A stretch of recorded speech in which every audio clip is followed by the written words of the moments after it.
अस्सलाम वालेकुम नाजरीन, आप देख रहे हैं INN चैनल। मैं हूं शेख अहमद अली। इस न्यूज़ बुलेटिन में आइए नज़र डालते हैं दिन भर की बड़ी खबरों पर। हुकूमत तेलंगाना ने इलेक्शन कमीशन ऑफ इंडिया के मशवरे पर इंतखाबी ज़ाब्ता अखलाक पर अमल आवरी के लिए एक स्क्रीनिंग कमेटी तश्कील दी है, जो इंतखाबात के दौरान ज़ाब्ता अखलाक के निफाज से मुताल्लिक़ तजावीज़ का जायज़ा लेगी। चीफ सेक्रेटरी शांति कुमारी ने मंगल को बताया कि इस ताल्लुक से एक जियो जारी कर दिया गया, जिसके तहत खुद चीफ सेक्रेटरी को इस स्क्रीनिंग कमेटी का सदरनशीन मुकर्रर किया गया और जिन महकमों से मुतालिक तजावीज़ होंगी उनके सेक्रेटरी या प्रिंसिपल सेक्रेटरी या फिर स्पेशल चीफ सेक्रेटरी को एक रुकन बनाया गया, जबकि दूसरे रुकन की हैसियत से सेक्रेटरी या प्रिंसिपल सेक्रेटरी महकमे नज़्म नस्क़ आमा यानी GAD या फिर रियासत के राब्ते महकमे को शामिल किया गया।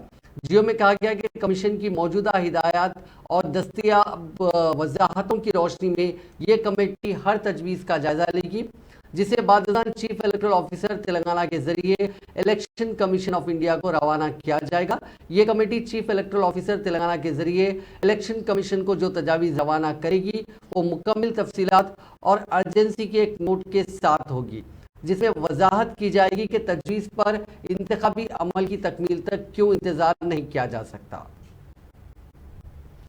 हैदराबाद सिटी पुलिस ने आज हवाला कारोबार की ज़ायदस 3 करोड़ रुपए की रकम जब्त कर ली। Deputy commissioner police west zone Joel Davis ने मंगल को बताया कि commissioner task force north zone team ने बंजारा हिल्स पुलिस के साथ मुश्तरका कार्रवाई करते हुए आज TV9 signal junction road number 3 Banjara hills पर गाड़ियों की तलाशी मुहिम के दौरान हवाला कारोबार के गैर महसूब 3 करोड़ 35 लाख रुपए जब्त करते हुए 4 मुलजिमीन को गिरफ्तार किया, जिनकी 48 साला हनुमंत रेड्डी, 52 साला B प्रभाकर, 41 साला M नरसिम्लू रेड्डी और 23 साला M उदय कुमार रेड्डी की हैसियत से शिनाख्त की गई है। Deputy commissioner police west zone ने बताया कि इब्तदाई तहकीकात के दौरान हनुमंत रेड्डी ने इंकशाफ किया कि वो एक खानगी फर्म में मुलाजिमत करता है और वो अपने दूसरे 3 साथियों प्रभाकर, श्री रामलू रेड्डी और उदय कुमार रेड्डी के साथ हवाला की रकूमात जमा और उन्हें दोनों शहरों में मुख्तलिफ मकामात पर कस्टमर्स को हवाले करता है।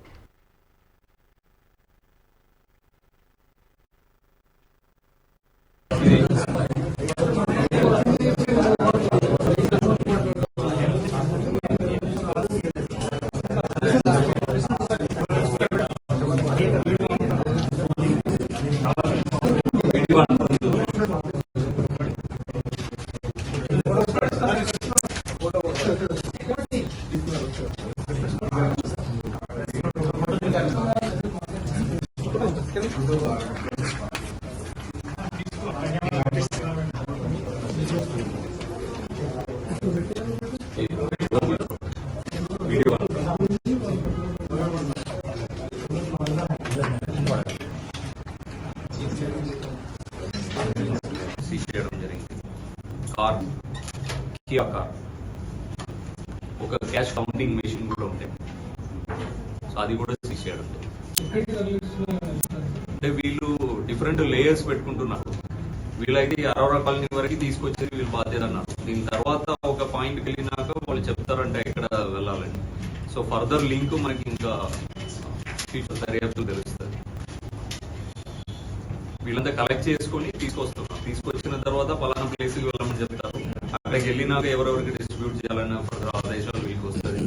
సో ఆ లింక్ మొత్తం ఇంకా ఇన్వెస్టిగేషన్ లో వస్తుంది.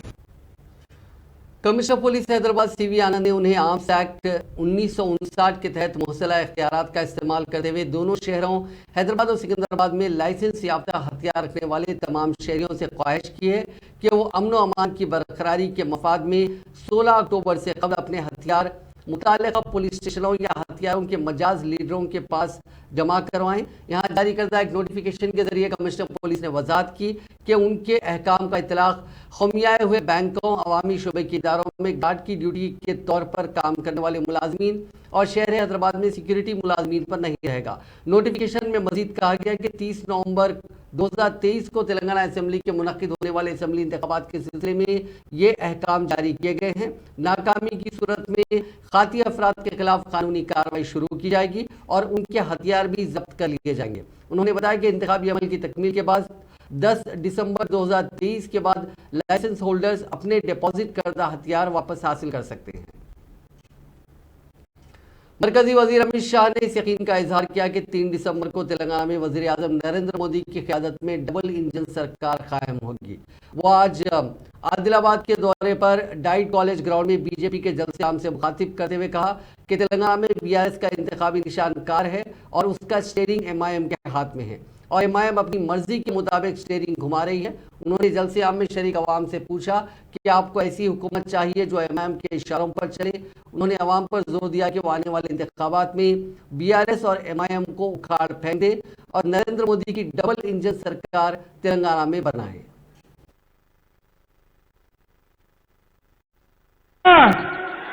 एक केसीआर कभी भी गरीबों का काम नहीं करते हैं, केवल और केवल अपने बेटे बेटियों का काम करने का काम एक केसीआर सरकार ने किया है।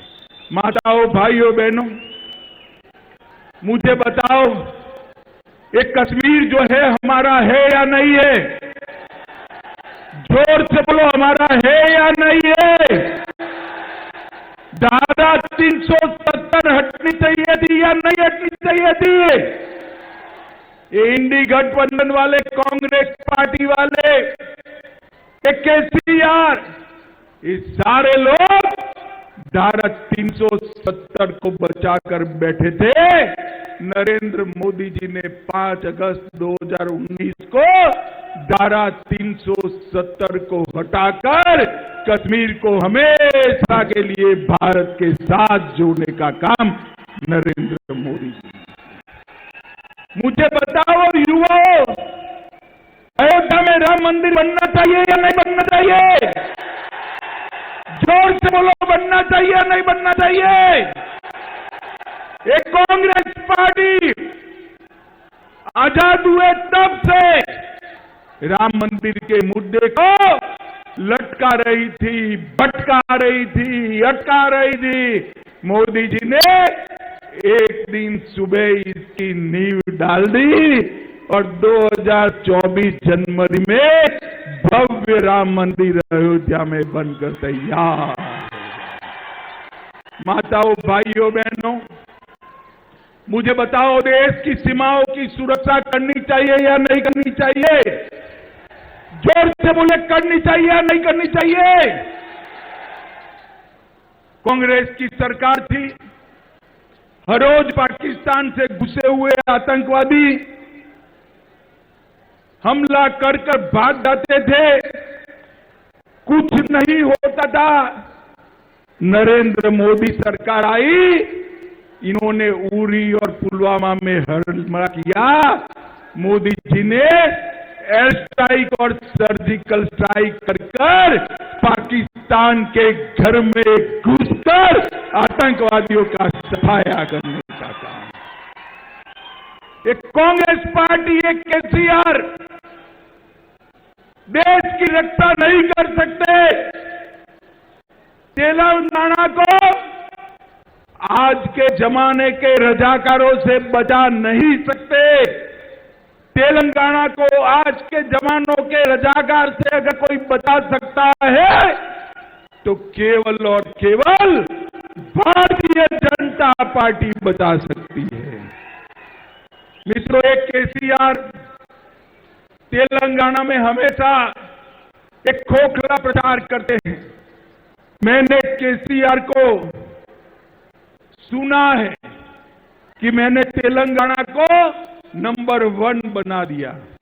हाँ भैया, सच बात है।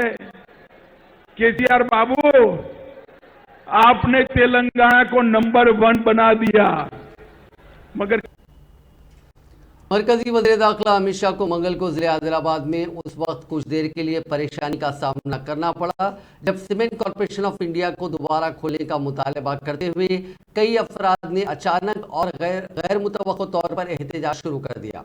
बताया जाता है कि अमित शाह जलसे आम को मुखातिब करने के लिए जा रहे थे कि अचानक एहतजाजियों का एक ग्रुप सड़क पर निकल आया और सियाह गुब्बारे दिखाते हुए मरकजी वज़ीर दाखिला से मुतालबा किया कि सीमेंट कॉरपोरेशन ऑफ इंडिया को फौरी दोबारा खोला जाए। एहतजाजियों ने अमित शाह के काफिले का रास्ता रोकने की भी कोशिश की। इस अचानक एहतजाज के बाइस पुलिस भी परेशान हो गई। तमाम कुछ देर में ही एहतजाजियों पर काबू पा लिया गया और मरकजी वज़ीर दाखिला के काफिले की रवानगी के लिए रास्ता साफ किया गया।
वजीर फाइनेंस हरीश राव ने कहा कि इंतखाबात का ऐलान होते ही झूठी तशहीर और फर्जी सर्वे सोशल मीडिया पर फैलाने की कांग्रेस को आदत बन गई है। उन्होंने कहा कि उम्मीदवारों के नामों को खतियत ना देने वाली कांग्रेस का इख्तिदार में आना दिन का ख्वाब तस्वुर किया जाएगा। वजीर फाइनेंस ने आज सिद्दीपेट जिले के हुस्नाबाद असेंबली हल्के में 15 अक्टूबर को होने वाली BRS के जलसे आम की तैयारियों का जायजा लिया, जहां चीफ मिनिस्टर और सदर BRS चंद्रशेखर राव मुखातिब करने वाले हैं। जलसे आम के मैदान का तफसीली मुशाहिदा करने के बाद मीडिया से बात करते हुए हरीश राव ने कहा कि तेलंगाना की तश्कील के बाद होने वाले असेंबली इंतखाबात का हर पहला जलसे आम उसी मैदान से शुरू हुआ था। अब तक इस मैदान पर 2 जलसे आम मुनक़िद हुए और अब आने वाले असेंबली इंतखाबात के पेश नज़र यहाँ BRS का तीसरा जलसे आम मुनक़िद होने वाला है।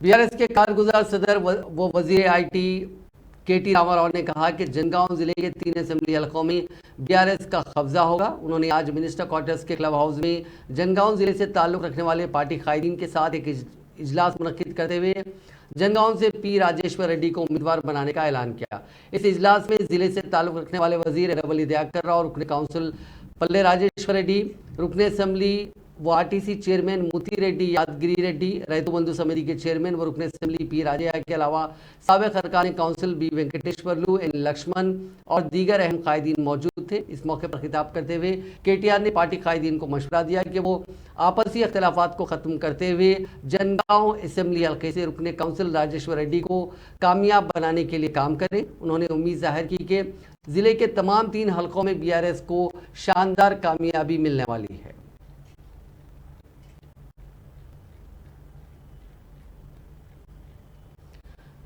BRS के रुकने काउंसिल के कविता ने मंगल को कहा कि चीफ मिनिस्टर चंद्रशेखर राव वो रहनुमा है जो रिवायती जात पात के पेशों को उनकी साबिका शान में वापस ला रहे हैं।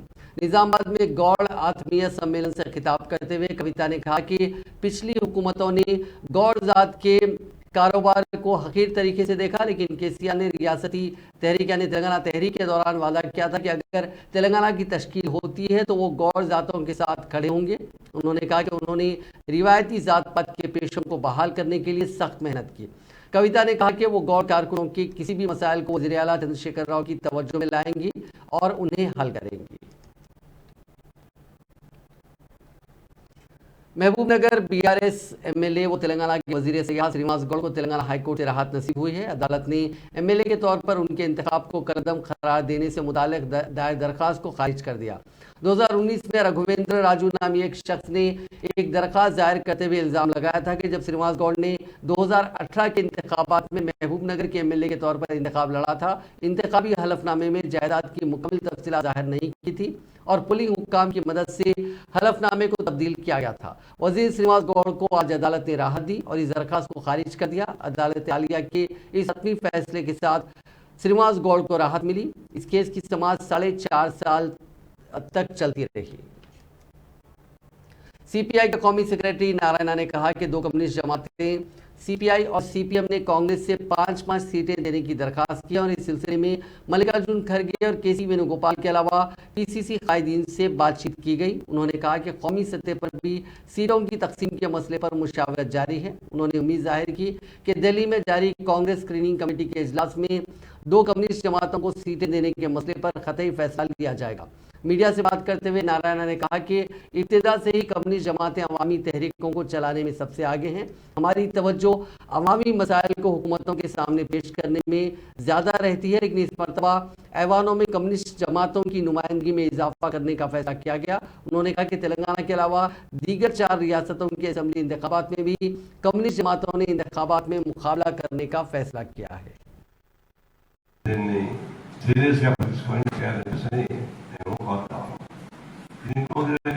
ఎన్నికల కమిషన్ ప్రక్రియ కూడా ముందర అధికార పార్టీకి అనుకూలమైన పద్ధతులు చేస్తా ఉన్నారు. అదే ప్రశ్న ఎన్నికల కమిషన్ కూడా అయితే 4వ ప్లేస్ లో ఉన్నాడు. సెంట్రల్ ఎలక్షన్ కమిషన్ ప్యానెల్ లో 4వ ప్లేస్ లో ఉన్నాడు. అతను ఇప్పుడు ఫస్ట్ ప్లేస్ వచ్చాడు. అతను గుజరాత్ పక్క ఆలోచిస్తాడు. అతను రాగానే ఫస్ట్ వేట్ ఎవరి దేశం మా మీద వేసాడు.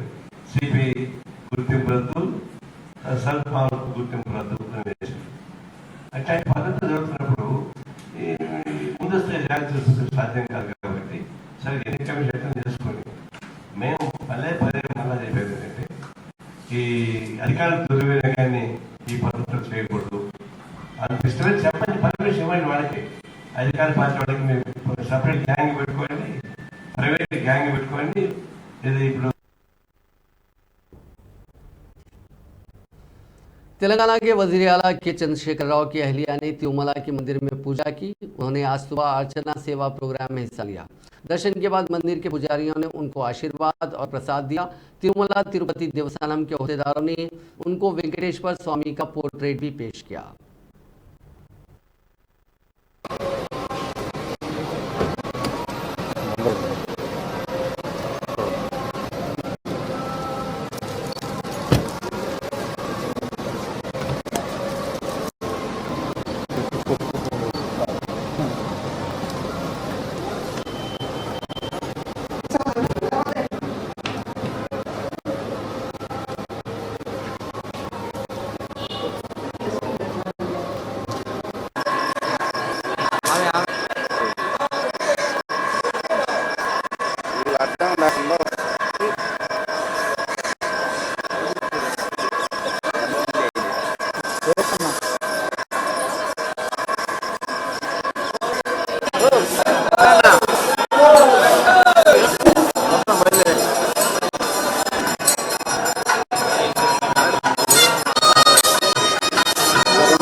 तेलुगुदेशम पार्टी के general secretary M Lokesh Amaravati inner ring road allotment case में पूछताछ के लिए मंगल को क्राइम इन्वेस्टिगेशन डिपार्टमेंट के रूबरू पेश हुए।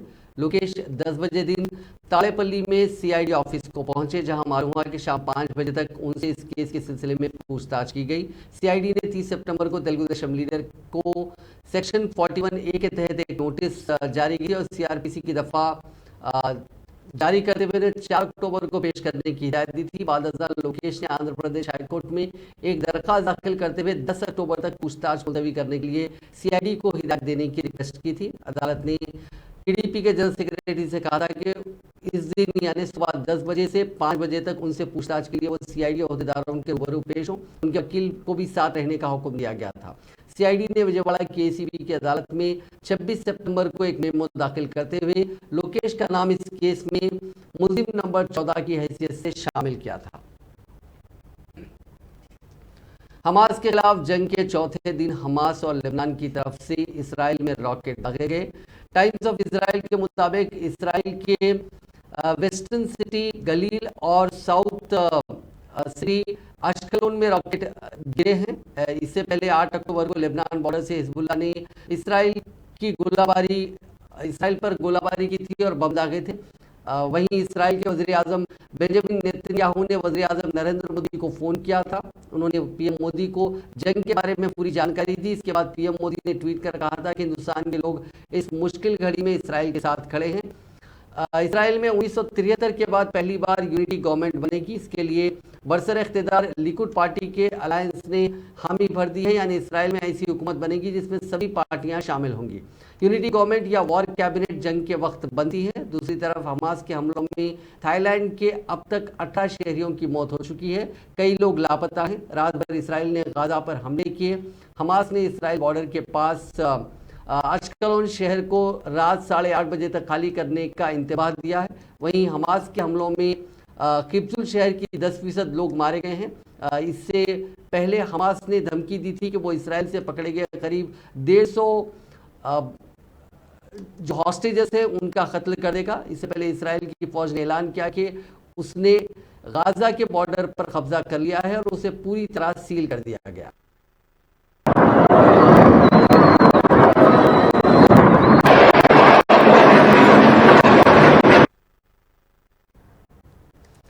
सऊदी अरब के वली-ए-अहद शहजादा मोहम्मद बिन सलमान ने इस बात पर जोर दिया कि उनका मुल्क फ़लस्तीनी धड़ों की जानिब से गुज़िश्ता हफ्ते रोज़ शुरू होने वाले तूफ़ानुल अक़सा में ऑपरेशन में फ़लस्तीनी अवाम के हुकूक़ के असूल के लिए उनके साथ खड़ा है। फ़लस्तीनी सदर महमूद अब्बास के साथ फ़ोन पर बात करते हुए शहजादा मोहम्मद बिन सलमान ने गाज़ा में फ़ौजी कशीदगी, खित्ते की सलामती और इस्तेहकाम पर तबादला ख्याल किया। उन्होंने इस बात पर जोर दिया कि सऊदी अरब फ़लस्तीनी कौम की उमंगों और मुतालबात के उसूल और एक मुनसिफाना और जामे अमन तक पहुंचने के लिए उनके साथ खड़ा है।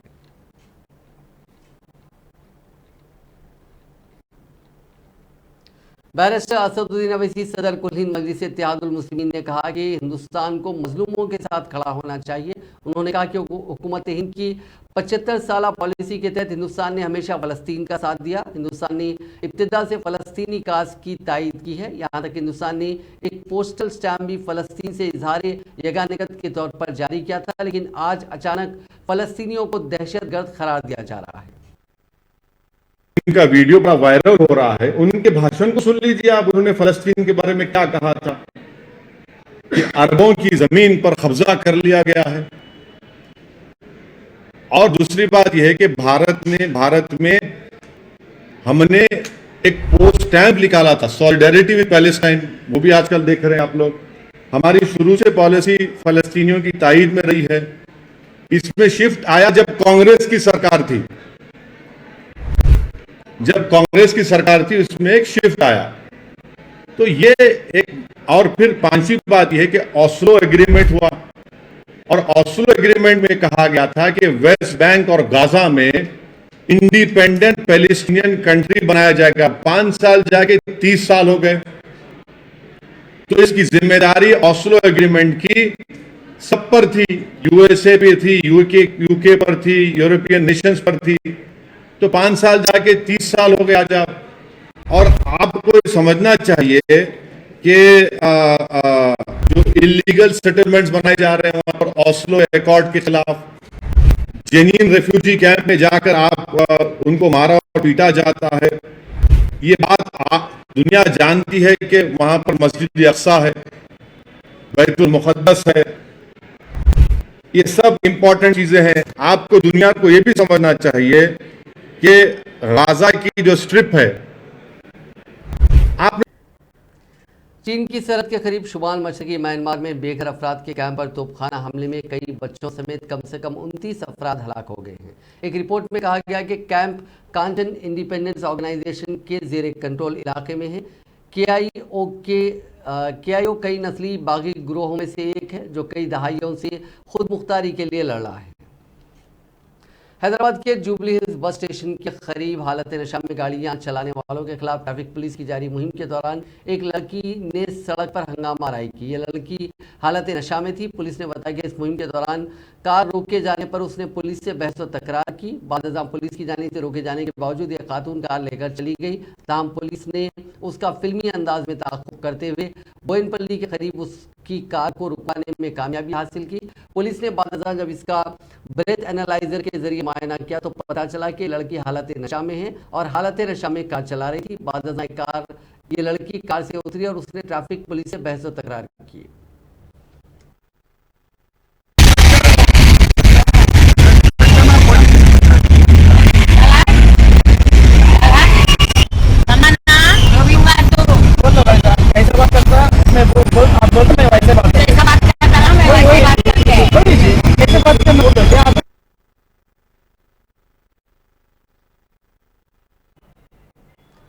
शहर हैदराबाद के शमशाबाद एयरपोर्ट पर कस्टम्स के अहदेदारों ने 2 मामलात में 2 मुसाफिरीन के पास से बैरूनी ममालिक के सिगरेट्स और सोना जब्त किया। ये मुसाफिरीन कंबोडिया से तेलंगाना के दारुल हुकूमत पहुंचे थे। एक के पास से 11,60,000 रुपये मालियत की सिगरेट जब्त की गई। मस्कत से हैदराबाद पहुंचे मुसाफिर के सामान की तलाशी के दौरान 18,17,000 रुपये मालियत की 317 ग्राम वजनी तलाई चेन जब्त की गई। मंदी खाने के बाद 13 अफराद बीमार पड़ गए। ये वाक़या आंध्र प्रदेश के विशाखापट्टनम शहर के गुजवाका इलाके में पेश आया। मुतासिरीन में 3 की हालत तशवीशनाक बताई जाती है। पुलिस ने मंदी के होटल के मालिक के खिलाफ मामला दर्ज कर लिया। जराये के मुताबिक मुल्लागड्डा इलाके के बाद अफराद ने इतवार की शब होटल में मंदी खाई थी। ताहम घर वापसी के बाद उन अफराद ने दस्त व खैश की शिकायत की, जिसके बाद उनको अस्पताल मुंतकिल किया गया। अब नजर डालते हैं कुछ कौमी खबरों पर।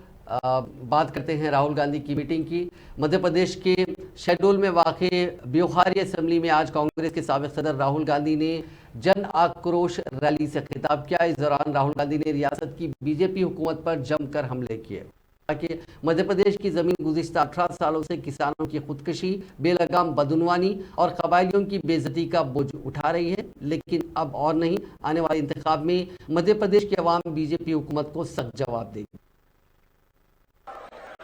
गुजरात में नहीं है मगर मध्य प्रदेश में है, ये उनका कहना था।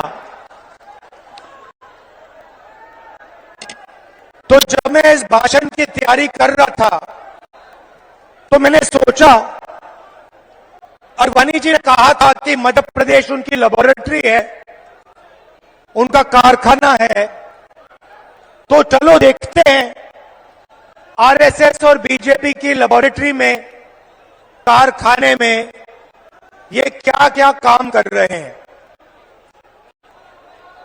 2-3 उदाहरण आपको देना चाहता हूं। बीजेपी की लेबोरेटरी में मरे हुए लोगों का इलाज किया जाता है और उनका पैसा चोरी किया जाता है। हिंदुस्तान के किसी और प्रदेश में मरे हुए लोगों का इलाज नहीं होता है, मध्य प्रदेश में मरे हुए लोगों का इलाज होता है और पैसा चोरी किया जाता है।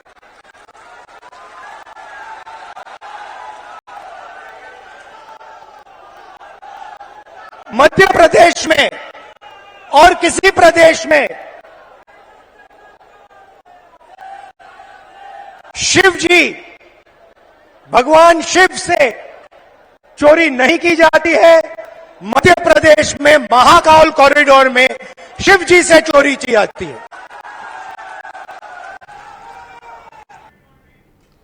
नाजरीन, इस न्यूज़ बुलेटिन में बस इतना ही। आप देखते रहिए INN चैनल।